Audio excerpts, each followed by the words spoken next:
founding figure for the Mountaintop Kite Festival, and he is looking for a few enthusiastic people.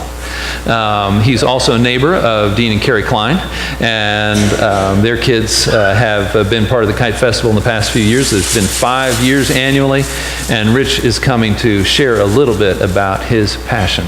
He's also a member of St. Martin in the Fields Church. Rich, share with us.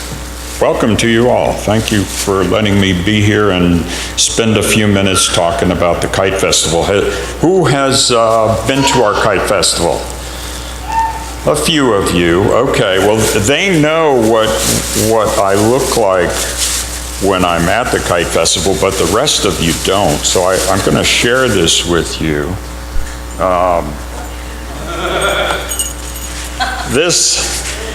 The Kite Festival, in a way, as you can imagine now, is a fun place. The idea is we want to make kids smile and have a fun day of unstructured play.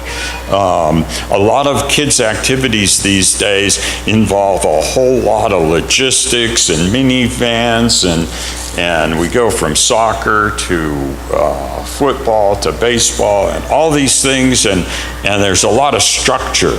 And a lot of us that are around my age, we remember those days of going to the playground and all we had, the only instruction we were given that we sometimes didn't obey was be home for supper.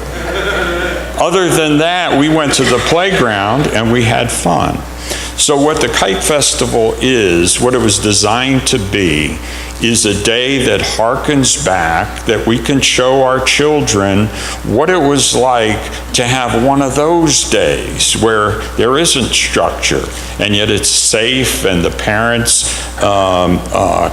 can sit and watch their kids fly kites. At the Kite Festival, we give away free kites. We work in conjunction with a kite club out of Stroudsburg, and they do all the technical stuff.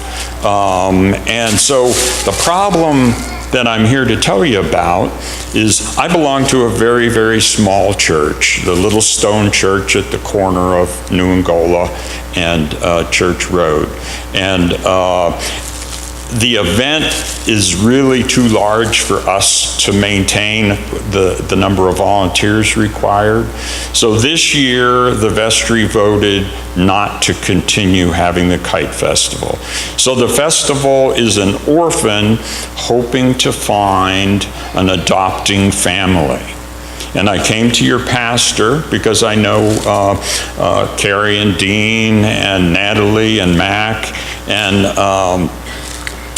thought that this might be a place where we could have a new home for the Kite Festival and make it even bigger and better. And all it requires, you have all the capabilities here, all it requires is a few volunteers willing to step up, and this first year I will work with you, share all of my contacts and abilities to make it a success.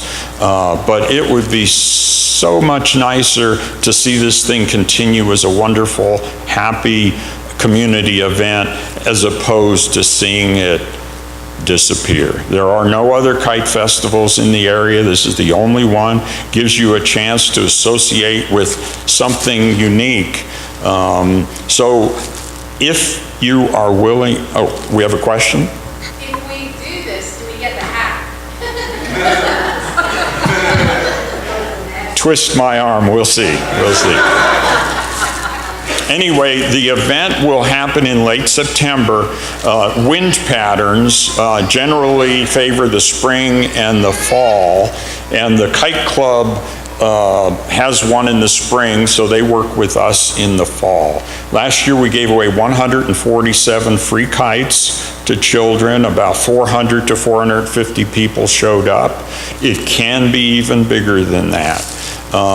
So anyway, if your heart moves you to get involved, see the pastor. He has my email, or see Carrie or Dean. And I would be happy to work with you to make this happen this year and on into the future. Thank you so much.